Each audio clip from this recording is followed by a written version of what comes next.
اعوذ باللہ من الشیطان الرجیم بسم اللہ الرحمن الرحیم الحمدللہ وحدہ والصلاة والسلام علی من لا نبی بعدہ وعلی آلہ واصحابہ اجمعین۔ نبی مکرم شفیع معظم جاند عالم صلی اللہ تعالی علیہ وآلہ وسلم کی سیرت مبارکہ کا بیان جاری ہے، اور یہ ہماری 9th ایپیسوڈ ہے۔ اللہ رب العزت ہم سب کو سرکار دو عالم صلی اللہ تعالی علیہ وآلہ وسلم کی کامل محبت نصیب فرمائے۔ 3 سال تک آپ صلی اللہ تعالی علیہ وآلہ وسلم خفیہ طور پر اپنے مخصوص ساتھیوں کو تبلیغ دین کرتے رہے اور توحید کی طرف بلاتے رہے۔ اس دور میں صرف محرمان خاص کو اسلام کی دعوت دی جاتی تھی اور پوری احتیاط برتی جاتی کہ راز ظاہر نہ ہو، کیونکہ اس وقت تک اعلانیہ دعوت کے بارے میں کوئی حکم نازل نہیں ہوا تھا، تاں کہ یہ آیت جلیلہ اتری۔ اللہ تعالیٰ نے ارشاد فرمایا فَاصْدَعْ بِمَا تُؤْمَرُ، کہ آپ کو جس چیز کا حکم دیا جائے اس سے برملا کہیے۔ اس کے بعد آپ نے صرف مخصوص لوگوں کو دعوت دینے کا طریقہ چھوڑ دیا اور ڈنکے کی چوٹ پر اعلان حق کرنا شروع کر دیا۔ دعوت عامہ کا آغاز کہاں سے ہو، اس سلسلے میں بھی وحی الہی نے رہنمائی فرما دی اور ارشاد ہوا وَأَنذِرْ عَشِيرَتَكَ الْأَقْرَبِينَ، کہ اپنے قریبی خاندان کو عذاب سے ڈرائیے۔ چنانچہ جاند عالم صلی اللہ علیہ وسلم نے اولاد عبد المطلب کی ضیافت کا اہتمام کیا، جس میں ابو لہب سمیت آپ کے تمام چچاؤں اور پھوپھیوں نے شرکت کی۔ کھانے کے بعد آپ نے انہیں بتایا کہ اللہ تعالیٰ نے مجھے رسول بنایا ہے اور مجھے حکم دیا ہے خاندان والوں کو عذاب الہی سے ڈراؤں۔ یہ سنتے ہی ابو لہب آگ بگولا ہو گیا اور واہی تباہی بکنے لگا، اس لیے مزید بات چیت نہ ہو سکی اور محفل برخاست ہو گئی۔ چند دنوں بعد جبریل امین تشریف لائے اور کہا یا رسول اللہ، خاندان والوں کو آگاہ کرنے کی ایک بار پھر کوشش کیجیے۔ چنانچہ جاند عالم صلی اللہ علیہ وسلم نے دوبارہ سب کو بلایا اور نہایت درد مندانہ انداز میں ان سے خطاب فرمایا۔ پہلے چند تمہیدی باتیں ارشاد فرمائیں، پھر اصل موضوع کی طرف آتے ہوئے فرمایا اس اللہ کی قسم جس کے سوا کوئی معبود نہیں، میں اللہ کا رسول ہوں، خصوصاً تمہاری طرف اور عموماً تمام لوگوں کی طرف۔ واللہ، جس طرح تم سوتے ہو اسی طرح ایک دن مر جاؤ گے، جس طرح جاگتے ہو اسی طرح روز محشر اٹھ کھڑے ہوگے، پھر تم سے حساب لیا جائے گا، نیکی کی جزا ملے گی اور برائی کی سزا، پھر یا تو ہمیشہ کے لیے جنت میں چلے جاؤ گے یا ہمیشہ کے لیے جہنم میں ڈال دیے جاؤ گے۔ خدا کی قسم اے اولاد عبد المطلب، جتنا کچھ تمہارے لیے میں لے کر آیا ہوں اتنا کبھی کوئی لے کر نہیں آیا۔ میں تمہارے لیے دنیا و آخرت کی بھلائیاں لے کر آیا ہوں۔ اس محفل میں بھی ابو لہب موجود تھا۔ اس نے حسب سابق پھر جاند عالم صلی اللہ علیہ وسلم کو نازیبا باتیں کہنے شروع کر دیں، پھر اپنے بھائیوں بہنوں سے مخاطب ہو کر کہنے لگا اے اولاد عبد المطلب، یہ بہت ہی بری باتیں ہیں، اس کو ایسی باتوں سے روکو، پہلے اس سے کہ یہ کام دوسروں کو کرنا پڑے۔ اگر لوگ اس کے خلاف اٹھ کھڑے ہوئے تو اس وقت تم کیا کرو گے؟ اگر تم نے اس کو ان کے سپرد کر دیا تو یہ بات تمہارے لیے باعث عار ہوگی، اور اگر تم نے اس کی حفاظت کی کوشش کی تو تم چند آدمی پورے عرب کا کس طرح مقابلہ کر سکو گے؟ نتیجہ یہ نکلے گا کہ تم سب مارے جاؤ گے۔ جاند عالم صلی اللہ تعالی علیہ وآلہ وسلم کی پھوپھی سیدہ صفیہ رضی اللہ تعالی عنہا کو ابو لہب کی باتیں بہت ہی ناگوار گزری اور کہنے لگیں کہ تم تو ہر موقع پر اپنے بھتیجے کو رسوا کرنے کے در پہ رہتے ہو، کیا یہ اچھی بات ہے؟ خدا کی قسم ہر مذہب کے علماء مدتوں سے یہ خوشخبری سناتے آ رہے ہیں کہ عبد المطلب کی اولاد سے ایک نبی پیدا ہوگا، وہ نبی یہی تو ہے۔ ابو لہب بولا یہ سب فضول باتیں ہیں، عربوں کی مشترکہ قوت کے سامنے ہم نہیں ٹھہر سکتے۔ جناب ابی طالب نے کہا بہرحال جب تک دم میں دم رہا ہم محمد مصطفیٰ صلی اللہ علیہ وسلم کی حفاظت کرتے رہیں گے۔ قریبی رشتہ داروں کو متنبع کرنے کے بعد جاند عالم صلی اللہ علیہ وسلم باقی ماندہ قریشیوں کو دعوت حق دینے کے لیے کوہ صفا پر چڑھ گئے اور بآواز بلند پکارنے لگے یا معاشرہ قریش، یا معاشرہ قریش۔ لوگوں کے کانوں میں یہ آواز پڑی تو سب آپ کی طرف دوڑ پڑے اور کہنے لگے ما لک یا محمد، اے محمد صلی اللہ علیہ وسلم کیا بات ہے؟ جاند عالم صلی اللہ علیہ وسلم نے فرمایا کہ اگر میں یہ اطلاع دوں کہ اس پہاڑ کے پچھلے جانب سے ایک لشکر تم پر حملہ کرنے کے لیے بڑھ رہا ہے تو کیا تم یقین کر لو گے؟ ہاں کیوں نہیں، سب نے کہا۔ ہم نے تم کو بارہا آزمایا ہے اور ہمیشہ سچا پایا ہے، جانب عالم صلی اللہ علیہ وسلم نے قریش کی تمام شاخوں کو نام بہ نام مخاطب کرنے کے بعد ارشاد فرمایا، میں اللہ کے شدید عذاب سے ڈرانے والا ہوں۔ اے قوم قریش، اللہ تعالیٰ نے مجھے حکم دیا ہے کہ میں اپنے خاندان والوں کو اس کے عذاب سے ڈراؤں۔ یاد رکھو، جب تک تم لا الہ الا اللہ نہ کہو گے، میں تمہارے لیے نہ دنیا کے کسی فائدے کا مالک ہوں، نہ آخرت میں تم کو کوئی نفع پہنچا سکتا ہوں۔ ابو لہب یہاں بھی پہنچا ہوا تھا، کہنے لگا تب لکا لہٰذا دعوتنا، تو ہلاک ہو جائے، کیا یہی کچھ سنانے کے لیے ہمیں بلایا تھا؟ جانب عالم صلی اللہ علیہ وآلہ وسلم تو خاموش ہی رہے، مگر رب ذوالجلال کو اپنے محبوب کی یہ توہین گوارا نہ ہوئی۔ اس نے ابو لہب کے الفاظ مزید اضافے کے ساتھ اسی پر لوٹا دیے، تبت یدا ابی لہب وتب، اور یہ بھی واضح کر دیا کہ بروز قیامت اس کا مال و منال اس کے کسی کام نہ آ سکے گا اور یہ سیدھا جہنم میں جائے گا۔ سوچنے کی بات ہے کہ رحمان و رحیم خدا کو اتنا غصہ کیوں آیا کہ اس نے نام لے کر ابو لہب کی تباہی و بربادی کا اعلان کیا، حالانکہ پورے قرآن میں اس دور کے کسی کافر کا نام نہیں آیا۔ وجہ یہ تھی کہ اس نے اللہ کے محبوب کی شان میں گستاخی کی تھی اور اسے تبا لکا کہا تھا۔ معلوم ہوا کہ گستاخ رسول وہ بد نصیب ہے کہ اس کو ارحم الراحمین کے دامان رحمت کے نیچے بھی پناہ نہیں مل سکتی۔ اللہ تعالی ہمیں بے ادبی سے محفوظ رکھے اور ہم سب کو سرکار دو عالم صلی اللہ تعالی علیہ وآلہ وسلم کی کامل محبت نصیب فرمائے۔ اب اللہ تعالیٰ نے ابو لہب کی مذمت میں قرآن پاک کی پوری ایک سورت نازل فرمائی۔ جانے کیوں ابو لہب کو جانب دو عالم صلی اللہ علیہ وسلم سے اتنی عداوت تھی؟ اس کی بیوی اس سے بھی 2 ہاتھ آگے تھی، وہ خاردار شاخیں لاتی، آپ کے راستے میں کانٹے بکھیرتی رہتی۔ ایک دفعہ اسی طرح لکڑیاں اٹھا کر لا رہی تھی کہ اچانک رسی کا پھندا گلے میں پڑ گیا اور دم گھٹ کر مر گئی۔ وَامْرَأَتُهُ حَمَّالَةَ الْحَطَبِ فِي جِيدِهَا حَبْلٌ مِّن مَّسَدٍ۔ ابو لہب کا تو گویا اور کوئی کام ہی نہیں تھا، وہ ہمہ وقت جانب دو عالم صلی اللہ علیہ وسلم کو ایذا پہنچانے، دکھ دینے اور آپ کے پیغام کو لوگوں تک پہنچنے سے روکنے کی جد و جہد میں مصروف رہتا۔ ایک صحابی بیان کرتے ہیں کہ میں نے ایک دفعہ رسول اللہ صلی اللہ علیہ وسلم کو دیکھا کہ آپ ذوالمجاز مجاز کے بازار میں لوگوں کو واعظ و نصیحت کرتے ہوئے فرما رہے تھے، یا ایھا الناس قولوا لا الہ الا اللہ تفلحوا، اے لوگو لا الہ الا اللہ کہو، نجات پا جاؤ گے۔ پیچھے سے ایک شخص آپ پر مٹی ڈال رہا تھا اور چلا چلا کر کہہ رہا تھا، لوگو یہ بے دین ہے، جھوٹا ہے، اس کی باتوں میں آ کر کہیں اپنے آبائی دین سے منحرف نہ ہو جانا۔ وہ صحابی کہتے ہیں میں نے ان لوگوں سے اس شخص کے بارے میں پوچھا تو انہوں نے بتایا کہ محمد صلی اللہ علیہ وسلم کا چچا وہ ابو لہب ہے۔ یہی حال ابو جہل کا تھا۔ اس نے ایک دفعہ قسم کھائی کہ میں کل محمد صلی اللہ علیہ وسلم کا سر ایک بھاری پتھر سے کچل دوں گا۔ دوسرے دن وہ ایک بڑا سا پتھر لے کر حرم میں آ بیٹھا اور جانب دو عالم صلی اللہ علیہ وسلم کا انتظار کرنے لگا۔ آپ حسب معمول تشریف لائے، نماز میں مصروف ہو گئے۔ جب آپ سجدہ ریز ہوئے تو ابو جہل پتھر اٹھا کر آپ کی طرف بڑھا، لیکن جب قریب پہنچا تو یک لخت باغ اٹھا، رنگ فک ہو گیا، شدت خوف سے ہاتھ پتھر پر جم کر رہ گیا۔ اس وقت حرم میں کافی لوگ موجود تھے، سب کی نظریں ابو جہل پر لگی تھیں۔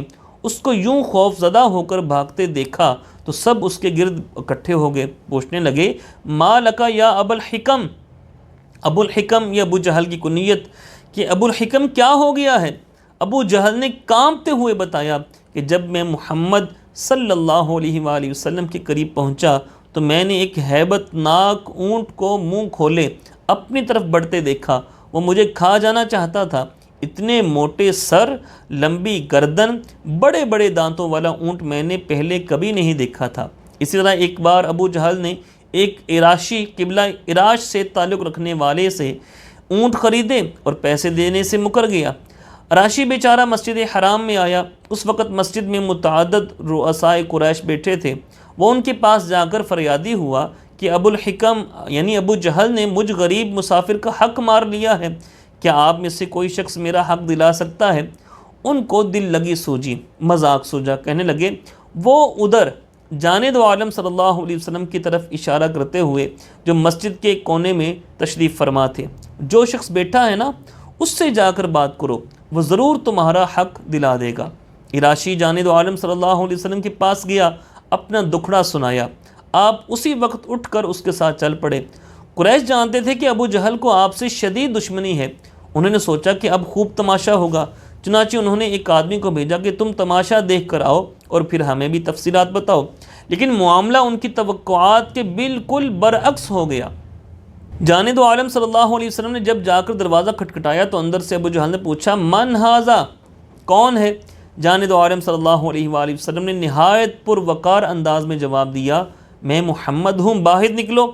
اللہ جانے اس آواز میں کیا تاثیر تھی کہ ابو جہل باہر نکلا تو اس کا رنگ اڑا ہوا تھا اور چہرے پر نام کو بھی سرخی نہ تھی۔ جانب عالم صلی اللہ علیہ وسلم نے ابو جہل کو حکم دیا کہ اس شخص کا حق ادا کرو۔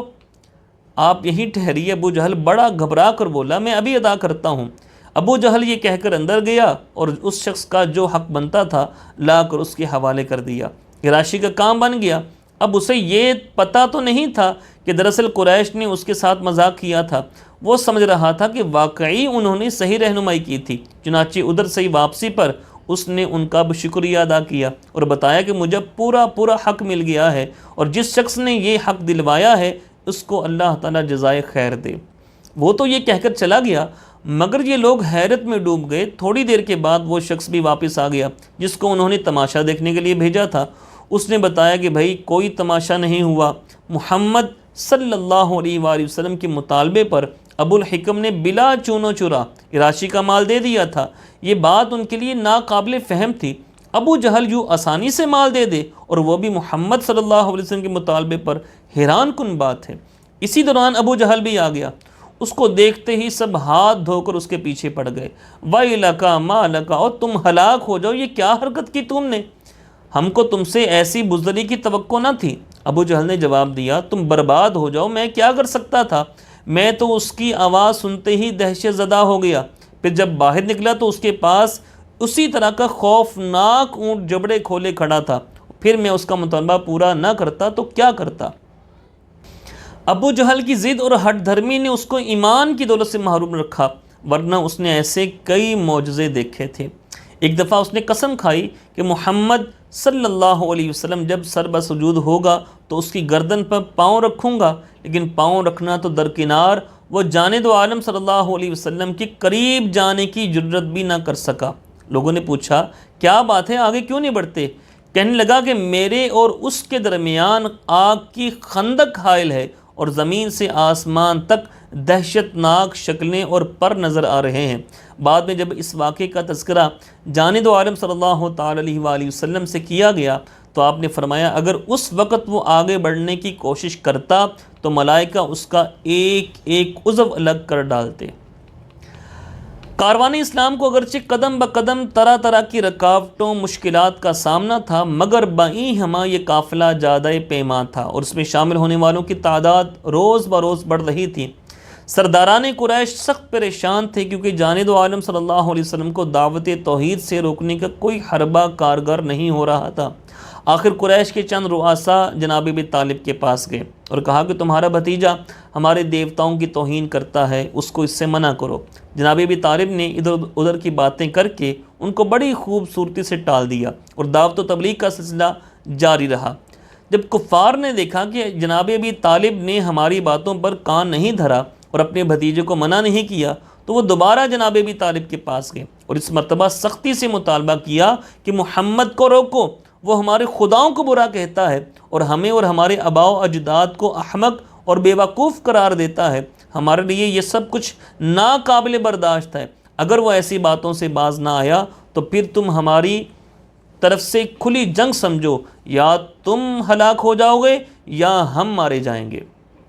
جناب ابی طالب کے لیے اکابرین قریش کی عداوت مول لینا بہت مشکل تھا، لیکن بھتیجے کی حمایت سے دستبردار ہونا اس سے زیادہ مشکل تھا۔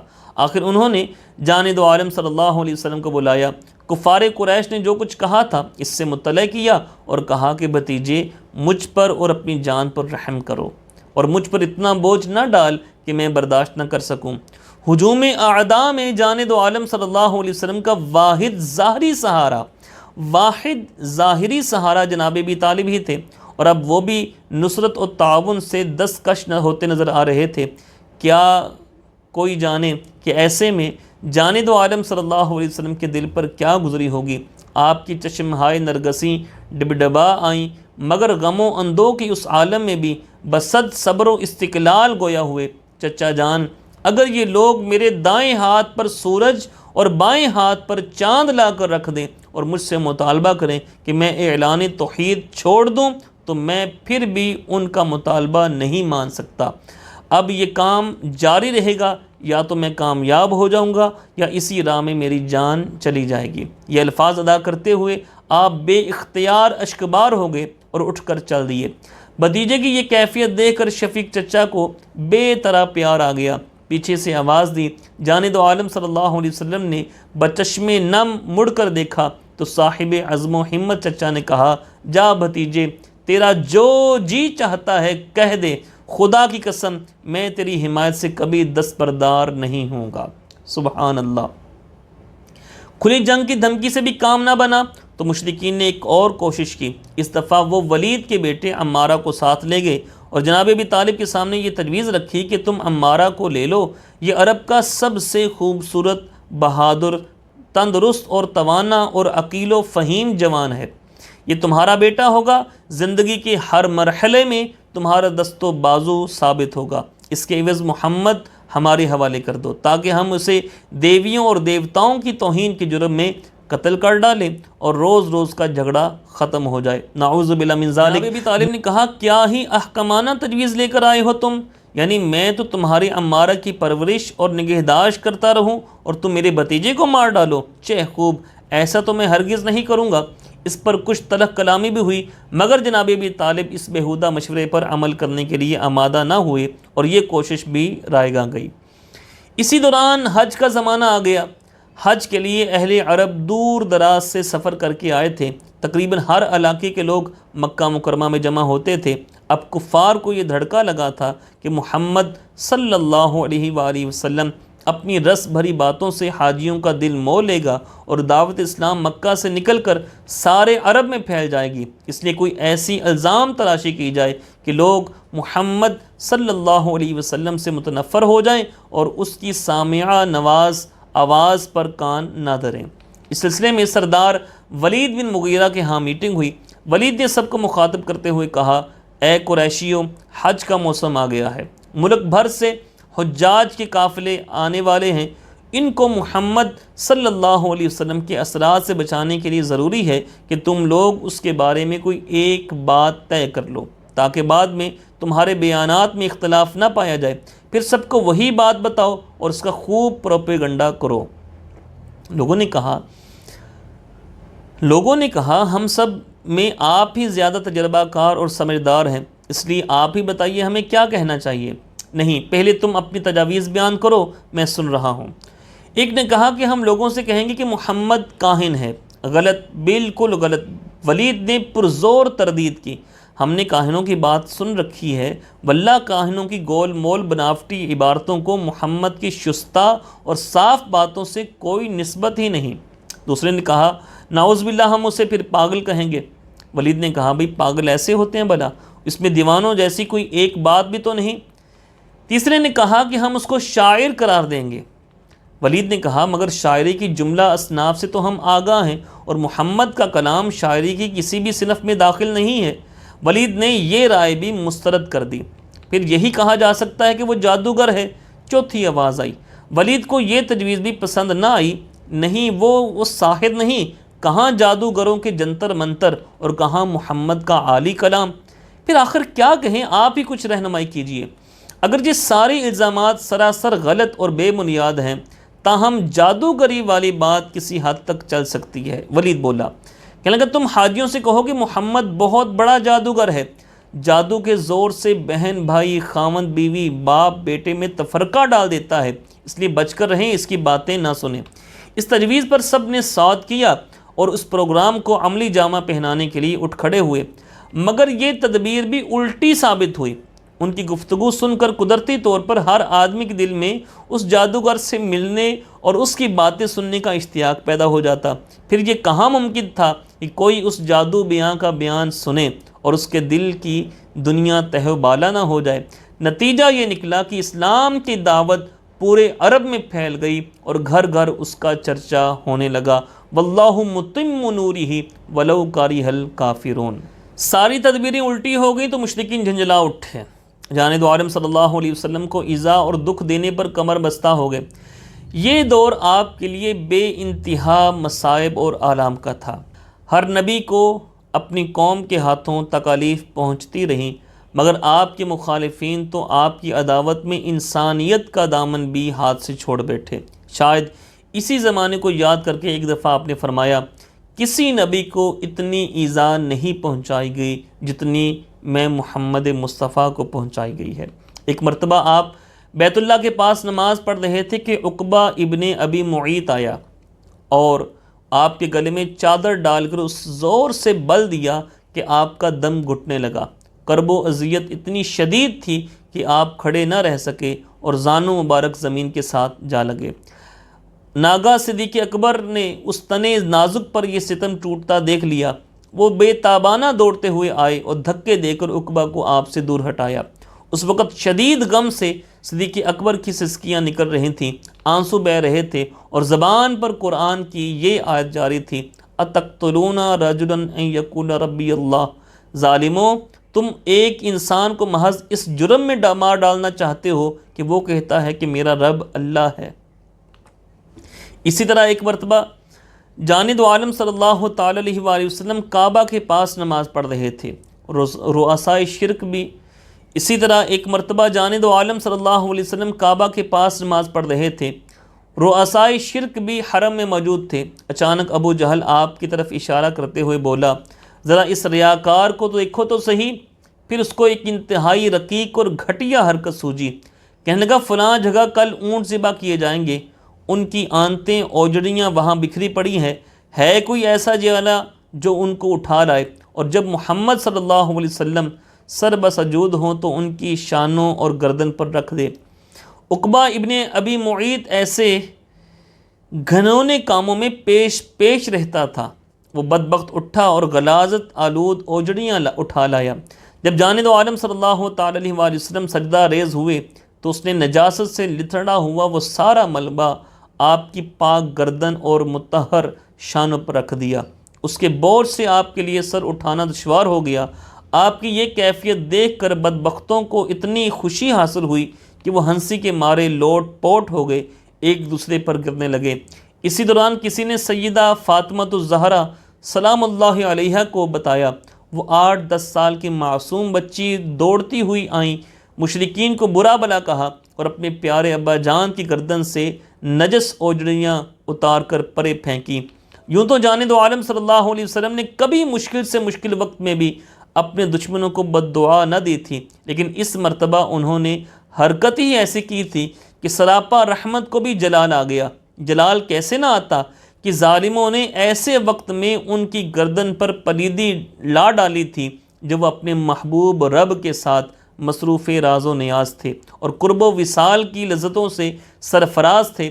کیف و سرور کی ایسے شیریں گھڑیوں میں یہ گھٹیا حرکت آپ کو تڑپا گئی، چنانچہ نماز سے فارغ ہوتے ہی آپ نے نام بنام ان کو بد دعا دی، اللہم علیکا بعمر ابن حشام والولید بن ربیہ وعتبہ ابن ربیہ، الہی اپنی گرفت میں لے لے ابو جہل کو، ولید کو، عتبہ کو، شیبہ کو، امیہ کو، عقبہ کو اور عمارہ کو۔ آپ کی بد دعا سن کر سب کے رنگ فق ہو گئے، جانتے تھے کہ محمد صلی اللہ علیہ وسلم کے منہ سے نکلی بات ہر حال میں پوری ہو کر رہتی ہے۔ بات واقعی پوری ہوئی، یہ سارے کے سارے عبرتناک موت سے دوچار ہوئے اور تا ابد جہنم میں جلنے کے لیے راہی عدم ہوئے۔ وَأُتْبِعُوا فِي هَذِهِ الدُّنْيَا لَعْنَةً وَيَوْمَ الْقِيَامَةِ، رہتی دنیا تک ان پر پھٹکار برستی رہے گی اور روز محشر بھی ملعون ہوں۔ جناب ابی طالب جانب عالم صلی اللہ علیہ وسلم کے ساتھ بے انتہا محبت رکھتے تھے۔ اگر ان کے بس میں ہوتا تو وہ اپنے بھتیجے کے تلوے میں ایک کانٹا بھی نہ چبھنے دیتے، لیکن ایک تو ان کی مالی حالت اچھی نہیں تھی، دوسرے وہ جسمانی طور پر بھی کمزور تھے، جبکہ جانب عالم صلی اللہ علیہ وسلم کے دشمن مکہ کے رئیس تھے، انتہائی مضبوط طاقتور۔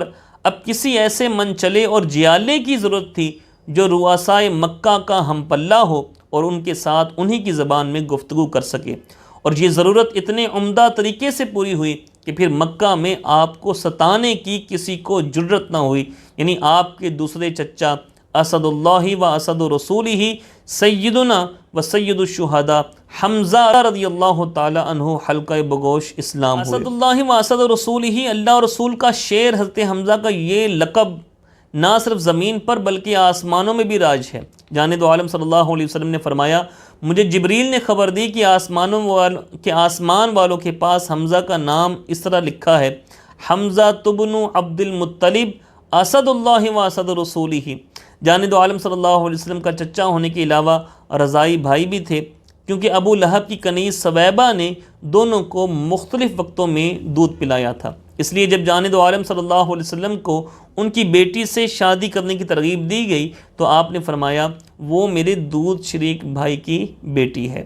غزوہ احد میں جناب سید الشہداء امیر حمزہ رضی اللہ تعالی عنہ کی المناک شہادت کا واقعہ پیش آیا، جو بعد میں انشاءاللہ تعالی بیان کیا جائے گا۔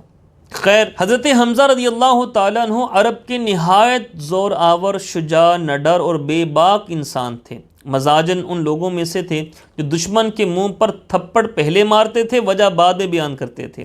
شکار کے شائق تھے، تقریباً روزانہ ہی تیر کمان لے کر شکارگاہ کی طرف نکل جایا کرتے تھے۔ ایک دن ابو جہل نے جانب عالم صلی اللہ علیہ وسلم کے ساتھ تلخ کلامی کی اور جو کچھ منہ میں آیا بکتا چلا گیا۔ سیدہ صفیہ رضی اللہ تعالی عنہا جو سرکار دو عالم صلی اللہ علیہ وسلم کی پھوپھی ہیں، ان کی ایک آزاد کردہ کنیز کا گھر بھی وہیں تھا۔ اس نے ابو جہل کی ساری خرافات اپنی کانوں سے سنی، اور جب حضرت حمزہ حسب معمول شکار سے لوٹے تو ان سے کہنے لگی، آپ کو پتہ ہے کہ آج ابو جہل نے آپ کے بھتیجے کے ساتھ کیا سلوک کیا؟ اس نے محمد صلی اللہ علیہ وسلم کے ساتھ نہایت بےہودہ اور دل آزار باتیں کی، انہیں بہت دکھ پہنچایا، مگر وہ خاموشی سے سنتے رہے اور ابو جہل کی کسی بات کا جواب نہیں دیا۔ سید الشہداء حضرت امیر حمزہ رضی اللہ تعالی عنہ کو یہ سن کر سخت غصہ آیا۔ ابو جہل کی یہ جرت کہ میرے بھتیجے کے ساتھ ایسی گفتگو کرے، اسی وقت دوڑتے ہوئے حرم شریف کی طرف روانہ ہو گئے۔ ابو جہل کعبہ کے پاس مجلس لگائے خوشگپیوں میں مصروف تھا کہ حضرت حمزہ جا پہنچے اور کوئی بات کیے بغیر اپنے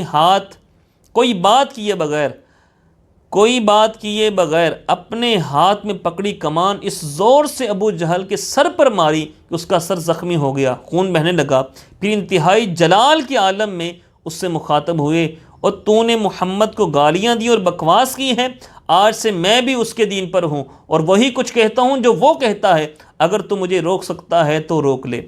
ابو جہل ان کے غیظ و غضب کو دیکھ کر گھبرا گیا اور لگا توجیہیں پیش کرنے، دیکھو نا ابو عمارہ، یہ حضرت حمزہ کی کنیت، وہ ہمیں بے وقوف قرار دیتا ہے، ہمارے خداؤں کو برا کہتا ہے، آبائی دین کی مخالفت کرتا ہے، اور تمہاری بے وقوفی میں کوئی شک ہے کیا؟ جناب امیر حمزہ نے جواب دیا، تمہاری بے وقوفی میں کوئی شک ہے؟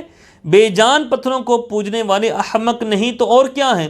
اشہد ان لا الہ الا اللہ و اشہد ان محمد رسول اللہ صلی اللہ علیہ وسلم۔ ابو جہل کی کیا مجال تھی کہ اس شیر غراں کے سامنے مزید لب کشائی کرتا، البتہ اس کے چند حمایتی اٹھ کھڑے ہوئے، حضرت حمزہ سے پوچھنے لگے، کیا تم نے اپنا آبائی دین چھوڑ دیا؟ ہاں چھوڑ دیا ہے۔ اور کیوں نہ چھوڑتا، جبکہ میں نے جان لیا کہ محمد جو کچھ کہتا ہے صحیح کہتا ہے، اگر تم مجھے منع کر سکتے ہو تو کر کے دیکھو۔ یہ سن کر ابو جہل کے کچھ حواری غصے میں حضرت حمزہ کی طرف بڑھے، مگر ابو جہل جانتا تھا کہ حمزہ میرے حواریوں کے بس کے نہیں ہیں، اس لیے کہنے لگا، چھوڑو ابو عمارہ کو جانے دو، یہ غصے میں حق بجانب ہے، واقعی میں نے اس کے بھتیجے کو ناروا باتیں ہی کہی ہیں۔ جس شخص کی ہیبت اور دبدبے کا یہ عالم ہو کہ سرے محفل ابو جہل جیسے سردار کا سر بجا دے اور کسی کو دم مارنے کی جرت نہ ہو، اس کے دار اسلام میں داخل ہو جانے کے بعد مکہ مکرمہ میں کس کی ہمت تھی کہ جانب عالم صلی اللہ علیہ وسلم کو تکلیف دے یا ایذا پہنچائے؟ جانب عالم صلی اللہ علیہ وسلم پر ہاتھ اٹھانا ممکن نہ رہا تو ظالموں نے اذیت رسانی کے تمام حربے ضعیفوں، مسکینوں، غلاموں پر آزمانے شروع کر دیے۔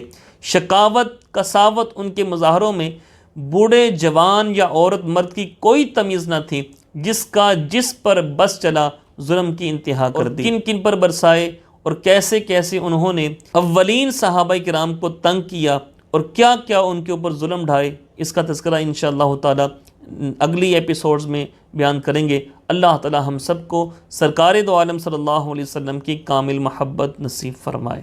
وآخر دعوانا ان الحمد للہ رب العالمین۔